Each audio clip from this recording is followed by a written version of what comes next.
এবং হাওয়াকে যখন নিষেধ করা হলো তোমরা দুইজন গাছের আশপাশে যাবে না, তারপরেও তারা গাছের আশপাশে গেল, সেই গাছের ফল খেলো। তাদের গায়ের যেই জান্নাতি পোশাকগুলো আছে, জান্নাতি পোশাকগুলো যখন খুলে পড়ে গেল, আদম আলাইহিস সালাতু ওয়াস সালাম তিনি তার লজ্জাস্থান ঢাকার জন্য যে গাছের পাতা ব্যবহার করেছিলেন ওই গাছের নাম হচ্ছে তিন গাছ। ওই গাছের নাম কি? তিন গাছ। ওই গাছের পাতা দিয়ে তার লজ্জাস্থান ঢেকেছিলেন। যাই হোক, এক পর্যায়ে আল্লাহ তাআলা আদম এবং হাওয়া আলাইহিস সালাতু ওয়াস সালামকে দুইজনকে পৃথিবীতে পাঠিয়ে দিলেন। এই ঘটনা জানা কি জানা না কথা বলেন? দুইজনকে পৃথিবীতে পাঠিয়ে দিলেন। তারপরে তো আস্তে আস্তে বংশ বিস্তার হতে হতে এই পর্যন্ত আমরা এসেছি, ঠিক আছে না? এরপরে একটা কথা আপনাদেরকে জানিয়ে রাখি, এই সূরার মধ্যে বেশ কিছু শপথ করেছেন আল্লাহ তাআলা। আল্লাহ তাআলা চাইলে এই পৃথিবীর যে কোনো সৃষ্টিকে নিয়ে শপথ করতে পারেন। পাক রব্বুল আলামিন বলছেন ওয়াত-তিনি ওয়াজ-যাইতুন, আল্লাহ তাআলা তিন এবং জাইতুন ফলের শপথ করছেন। তিন ফল, ডমর ফল, জাইতুন, জলপাই, তিন এবং জাইতুনের শপথ করছেন আল্লাহ পাক রব্বুল আলামিন।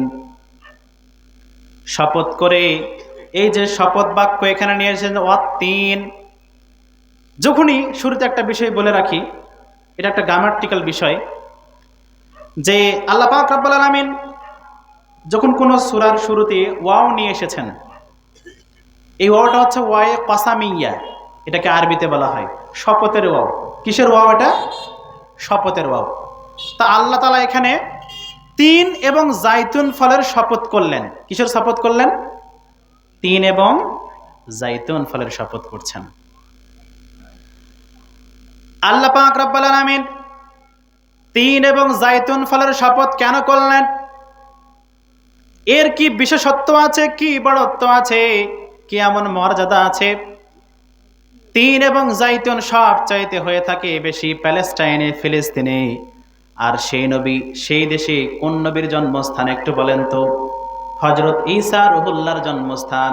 আর হযরত ঈসা রুহুল্লাহর জন্মস্থানের বস্তুর আল্লাহ তাআলা শপথ করলেন। ঈসা নবীর জন্মস্থানের বস্তুর আল্লাহ শপথ করছেন। এরপর আল্লাহ বলছেন অতুরি সিনিন, সিনাই পর্বতের শপথ। সিনাই পর্বতের শপথ। আপনারা অনেকে বলে থাকেন তুর পাহাড়, তুর পাহাড় আমরা বলে থাকি, ঠিক আছে না? কিন্তু তুর কি পাহাড়? তুর মানে তো পাহাড়, আর ওটা তো সিনিন, সিনাই পর্বত। কি পর্বত? যদি আমরা তুর পাহাড় বলে থাকি তাহলে বাংলা যদি তর্জমা করেন তাহলে পাহাড় পাহাড় মানে তুর মানে পাহাড় বলছেন, আর পাহাড় বাংলাতে তো পাহাড় বলছেনই। ওই পাহাড়টির নাম কি বলেন তো? সিনাই পর্বত। কি পর্বত? আল্লাহ পাক রব্বুল আলামিন দ্বিতীয় নম্বর আয়াতে অতুর সিনিন, সিনাই পর্বতের শপথ করছেন। এই সিনাই পর্বতের সাথে কোন নবীর সম্পৃক্ততা আছে আপনারা জানেন? হযরত মূসা কালিমুল্লাহ। হযরত মূসা কালিমুল্লাহর জন্মস্থানের আল্লাহ পাক রব্বুল আলামিন শপথ করছেন। তাহলে দুইজন শ্রেষ্ঠ নবীর জন্মস্থানের শপথ আল্লাহ করছেন। তাহলে নিশ্চয় এতগুলো শপথ যখন করছে, মনে করতে হবে সামনে নতুন কিছু, মানে সামনে গুরুত্বপূর্ণ কিছু কথা আছে, ঠিক আছে না? আমরা যখন শপথ করি আল্লাহর কসম, আল্লাহর কসম, আল্লাহর কসম, তার মানে কিছু একটা করবেন, হয় মারবেন আর না হলে বলবেন যে যা তোর বাড়িতে যাবোই আমি অমুক দিনে, যা কথা দিয়ে দিলাম, ঠিক আছে না?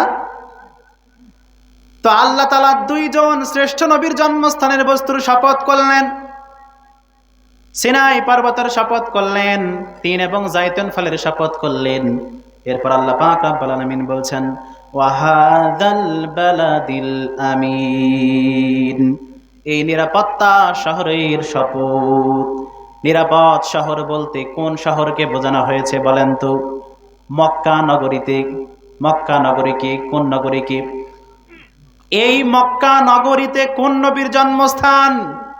শেষ নবী সাইয়্যিদুল আম্বিয়া নবিকুলের শিরোমণি নবী মুহাম্মদুর রাসূলুল্লাহ সাল্লাল্লাহু আলাইহি ওয়াসাল্লামের জন্মস্থান, এই যে শেষ নবীর জন্মস্থানের বস্তুর আল্লাহ শপথ করলেন। তিনজন শ্রেষ্ঠ নবীর জন্মস্থানের বস্তুর আল্লাহ তাআলা শপথ করলেন। করে আল্লাহ তাআলা আমাদেরকে কি মেসেজ দিতে চাচ্ছেন, কি কথা বলতে চাচ্ছেন, আমাদের উদ্দেশ্যে কি বলতে চাচ্ছেন? তিন শ্রেষ্ঠ নবীর জন্মস্থানের বস্তুর আল্লাহ শপথ করলেন। করে আল্লাহ পাক রব্বুল আলামিন বলছেন, লাকাদ খালাকনাল ইনসানা ফি আহসানি তাকওয়িম।